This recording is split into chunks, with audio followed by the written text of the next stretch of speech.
Hello everyone, welcome back to all of you. नमस्कार, एक बार फिर से आप सभी का स्वागत है आपके अपने एनआरसी पोर्टल यूट्यूब चैनल पर, जहां पर आपको सभी सरकारी भर्तियों की इन्फॉर्मेशन सबसे पहले आपके साथ शेयर एंड कम्युनिकेट की जाती रहती है। उसके साथ ही साथ विभागीय स्तर से जो प्राप्त वांछित सूचना होती है, लीगल इन्फॉर्मेशन होती है, उनसे भी आपको अपडेट किया जाता रहता है।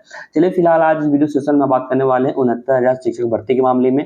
काफी पुराना भर्ती का मामला है। 2018 में आई है भर्ती, 2020 में जाकर कंप्लीट हुई थी। लेकिन कंप्लीट क्या हुई थी, हालांकि यह भर्ती प्रक्रिया 2 चरणों में नियुक्ति कराई गई थी इस भर्ती को लेकर, लेकिन उसके बावजूद भी ये भर्ती प्रक्रिया अभी भी मझधार और अधर में लटकी हुई है। कोर्ट के आदेश पर आदेश आते ही जा रहे हैं। अब एक नया जो आदेश आया है इलाहाबाद हाईकोर्ट का, प्रयागराज इलाहाबाद हाईकोर्ट से, वो क्या आदेश है, बहुत बड़ा उलटफेर होने की संभावना यहाँ पर देखने को मिल सकती है, क्योंकि संशोधित यहाँ पर मेरिट लिस्ट जारी होगी, करेक्टेड यहाँ पर दोबारा सूची जारी होगी, कट ऑफ जारी किया जाएगा। ये सख्त आदेश है हाईकोर्ट का। अब यहाँ पर पूरा मामला पूरा आपको समझाऊंगा बैकग्राउंड से, मतलब स्टार्ट वन लेवल से, एक लेवल से आपको समझाऊंगा आखिरकार ये प्रक्रिया अभी तक क्यों कंप्लीट नहीं हुई और अब क्या होगा। यानी कि जो लोग नियुक्ति पा चुके हैं, जो नौकरी कर रहे हैं, कार्यरत हैं, क्या वो भी इसका असर, इस आदेश का असर उन पर पड़ेगा या नहीं पड़ेगा। यानी कि जो नौकरी कर रहे हैं वो अंदर रहेंगे या बाहर होंगे। बाहर होंगे तो कौन से लोग बाहर होंगे, creamy layer, non creamy layer, ये सारी इंफॉर्मेशन आपको यहाँ पर मिल जाएगी। ठीक है, किस किस कैटेगरी से कौन कौन से बाहर होंगे, कौन अंदर होगा, ये सारी आपका जो डाउट्स है ना, अभी क्लियरेंस आपको मिल जाएगा इस वीडियो सेशन में। पूरा वीडियो फुल्ली वॉच के सबसे पहले वीडियो के लिंक को मैक्सिमम शेयर कर दो आप, जैसे कि अन्य सभी कैंडिडेट्स भी इस लीगल इंफॉर्मेशन से अपने आप को अपडेट रख सके। ठीक है, वीडियो के लिंक को मैक्सिमम शेयर करना, जितने भी आपके पास सोशल ग्रुप्स हैं, व्हाट्सएप, टेलीग्राम एंड फेसबुक, सभी जगह जरूर शेयर करना। सबसे पहले बता दूं कि आपको कि क्या है यूपी में 69,000 शिक्षक भर्ती का मामला, जिस पर हाईकोर्ट ने सरकार को दिए हैं संशोधित मेरिट लिस्ट जारी करने के आदेश। अब यहां पर देखिए, अखिलेश सरकार, मैं आपको शुरुआत से ले चलता हूं। अखिलेश यादव की सरकार में राज्य के 1,72,000, कितने, 1,72,000, मैं थोड़ा यहां पर रिपीट करता हूं, 1,72,000, ठीक है, 1,72,000 शिक्षा मित्रों का समायोजन शिक्षकों के तौर पर करने का आदेश हुआ। अब इसमें से 1,37,000 शिक्षा मित्र, कितने, 1,37,000 जो है शिक्षा मित्र समायोजित हुए और इसके खिलाफ शिक्षक कोर्ट चले गए।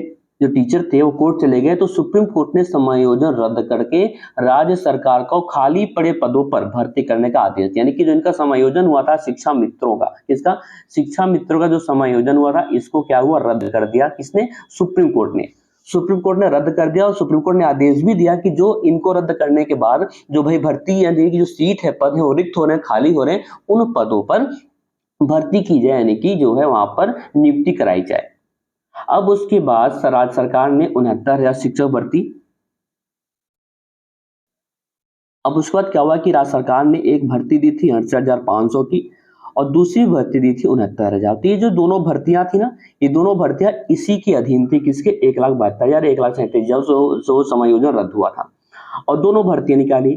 इसमें से 69,000 शिक्षक भर्ती का जो विज्ञापन था दिसंबर 2018 में जारी किया गया था और इसमें कुल जो है 4 लाख, कितने, इसमें कितने एप्लीकेंट्स, नंबर ऑफ एप्लीकेंट्स कितने थे, 4,10,000, 4,10,000 युवाओं ने फॉर्म भरा था और इसमें से 1,47,000, कितने, 1,47,000 अभ्यर्थी पास हुए सुपर टेट में, जिनमें से आरक्षित वर्ग के 1,10,000, यानी कि हम आरक्षित वर्ग की बात करें तो 1,10,000 कैंडिडेट यहाँ पर पास हुए थे, अभ्यर्थी शामिल थे, शामिल थे।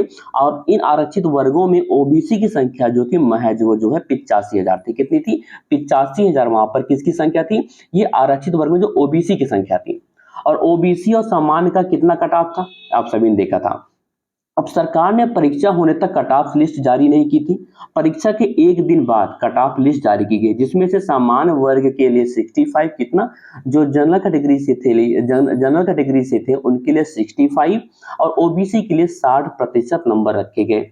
और डिग्री और कट ऑफ को मिलाकर गुणांक बनता है, जैसे कि आपके जो 10th के मार्क्सशीट हैं, तो आपके मार्क्स हैं, 12th के मार्क्स हैं, आपके ग्रेजुएशन के आपके कितने नंबर, कितने परसेंटाइल बने हैं, आपने बीटीसी, डीएलएड या बीएड किया है तो उसमें आपको कितने परसेंट बने, उसके बाद सुपर टेट का, इन सबको जोड़कर इसका एक अलग अलग इसका फार्मूला है। फार्मूला मैंने आपको बता देनी है नेक्स्ट वीडियो में। तो फार्मूला के अकॉर्डिंग आप अपना गुणांक यहाँ पर बनाते थे, तो उसको मिलाकर गुणांक बनता है और इसी गुणांक के आधार पर मेरिट तैयार होती है। ऐसे में मेरिट लिस्ट में सामान्य वर्ग का जो कट ऑफ था वो कितना गया था, सामान्य वर्ग का जो कट ऑफ था वो 67.11 गया था, ठीक है। और ओबीसी का कट ऑफ 66.73 रखा गया, ठीक है। ये जनरल और ओबीसी कट ऑफ है, जनरल के 67.11 एंड ओबीसी कैटेगरी के 66.73 रखी गई। अब अभ्यर्थियों ने आरोप लगाया कि नतीजों के बाद लगभग 1,000 अभ्यर्थी हाईकोर्ट पहुंच गए और दावा किया कि प्रश्न पत्र में एक सवाल गलत था, यानी कि अभ्यर्थियों को एक नंबर गलत तरीके से मिल गया और वाकई में मिल गया, एक नंबर प्लस हो गया, यहाँ पर एक नंबर को गलत तरीके से मिल गया। अब जांच हुई तो आरोप सही पाया गया। तब हाईकोर्ट ने कहा कि जितने अभ्यर्थी अभ्यर्थी कोर्ट आए थे, यानी कि जितने याची बने थे, उनके एक नंबर बढ़ाए जाएं। इसके बाद कुछ अभ्यर्थियों ने दावा किया कि आरक्षण देने में अनियमितता हुई है, यानी कि जो रिजर्व कैटेगरी कैंडिडेट्स हैं ओबीसी एससी एसटी, उन्होंने कहा कि जो आरक्षण था, आरक्षण के नियमों का जो है यहाँ पर अनुपालन या पालन नहीं किया गया है राज्य सरकार की तरफ से इस भर्ती प्रक्रिया में 69,000 में, ठीक है।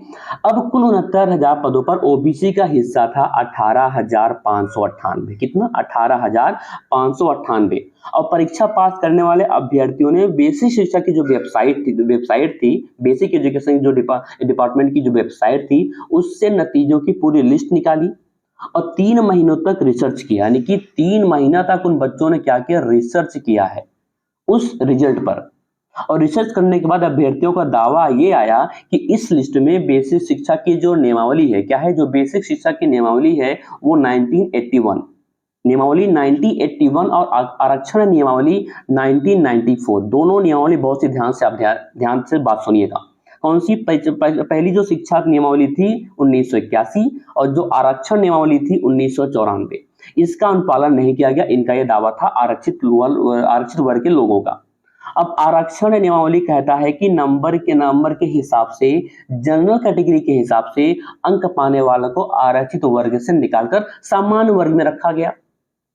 ध्यान से सुनना, मैं रिपीट करता हूं। इसका मतलब यह था कि आरक्षण नियमावली जो है वो ये कहता है, आरक्षण नियमावली मतलब 1994 1994 ये कहता है कि नंबर के हिसाब से, जनरल कैटेगरी के हिसाब से अंक पाने वालों को आरक्षित वर्ग से निकालकर सामान्य यानी कि जनरल कैटेगरी वालों में या अनरिजर्व कैटेगरी में उनको रखा गया। अब राज्य सरकार ने क्या जवाब दिया, जरा ये सुन लीजिए। राज्य सरकार ने यह कहा कि वही आरक्षित वर्ग को उनके कटाव के हिसाब से चयनित किया जाए और दावा यह भी किया कि सरकार ने मात्र 3%, कितनी, सरकार ने मात्र 3% ही ओबीसी वर्ग का चयन किया है।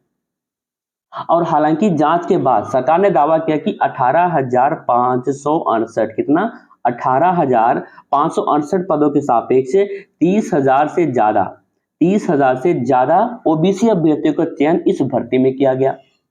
वहीं अभ्यर्थियों का दावा यह है कि सरकार ने पास हुए ओबीसी अभ्यर्थियों में से 27%, कितने, 27% ऐसे अभ्यर्थी को चयनित किया जो ओबीसी के कटाव पा रहे थे। और यानी दावे के मुताबिक आरक्षण की जो नियमावली है 1994, उस नियमावली का पालन नहीं किया गया।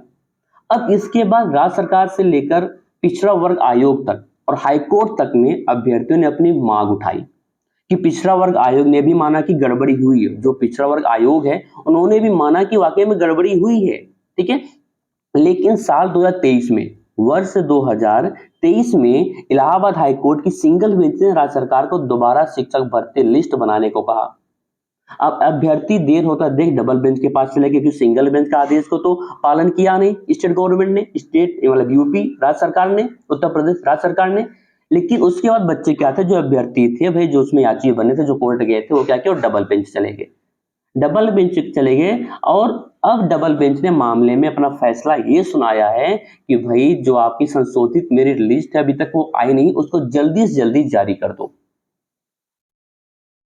अब इसमें देखने की बात यह बनती है, आखिरकार जो राज्य सरकार है उत्तर प्रदेश की, क्या वो संशोधित मेरिट लिस्ट जारी करती है या नहीं करती, क्योंकि इन्होंने सिंगल बेंच के आदेश की अवहेलना करी, अनुपालन नहीं किया, उसको उन्होंने नजरअंदाज कर दिया। लेकिन जो डबल बेंच का भी जजमेंट आया है हाईकोर्ट का, तो डबल बेंच के जजमेंट को क्या वो फॉलो करते हैं या नहीं, यदि फॉलो करते हो तो आप मान के चलिए, अभी इसका मैं अलग से एनालिसिस करूंगा, डेटा एनालाइज करूंगा कि आखिरकार यदि ये संशोधित मेरिट लिस्ट जारी होती है उसके बाद क्या क्या प्रभाव पड़ेगा, क्या साइड इफेक्ट पड़ेगा, क्या पॉजिटिव इफेक्ट या नेगेटिव इफेक्ट, कैसा प्रभाव पड़ेगा उन अभ्यर्थियों पर, सॉरी उन शिक्षकों पर जो कि पहले से ऑलरेडी चयनित हैं, पढ़ा रहे हैं, वो कार्यरत हैं, क्या उनके ऊपर भी इसका प्रभाव पड़ेगा या नहीं पड़ेगा। और ये मान के चलिए यदि ऐसा होता है तो 100% आपको बता दूं, मैं अभी लिख कर दे देता हूं 100% कि इसका जो प्रभाव है वो सापेक्ष रूप से, परोक्ष रूप से उन शिक्षकों पर पड़ेगा जो कि 69 शिक्षक भर्ती में चयनित है। लेकिन अभी ये कंफर्म नहीं कि किस पर पड़ेगा, ये कंफर्मेशन तब होगा जब संशोधित मेरिट लिस्ट आएगी या फिर जब मैं एनालिसिस कर लूंगा इसके नेक्स्ट पार्ट पर, ठीक है। उसके बाद आपको उसका भी आपको मैं टेंटेटिव जो फाइनल एनालिसिस है, ठीक है, वो परिणाम मैं आपको बता दूंगा। तो हालांकि ये इन्फॉर्मेशन थी, डबल बेंच का जजमेंट आ गया कि संशोधित मेरिट लिस्ट जारी की जाए। संशोधित मेरिट लिस्ट को जारी करने लेकर अभी तक राज्य सरकार के विभागीय स्तर से कोई भी बयान नहीं आया, कोई भी स्टेटमेंट नहीं रिलीज करी गई है। जैसे रिलीज होते हैं आपको इसी NRC portal official web portal के माध्यम से इंफॉर्मेशन आपको दी जाएगी, आपको सूचित किया जाएगा। तो दोस्तों मिलते हैं अगले वीडियो में एक नई जानकारी के साथ, एक नई सोच के साथ। तब तक के लिए bye bye and all the best.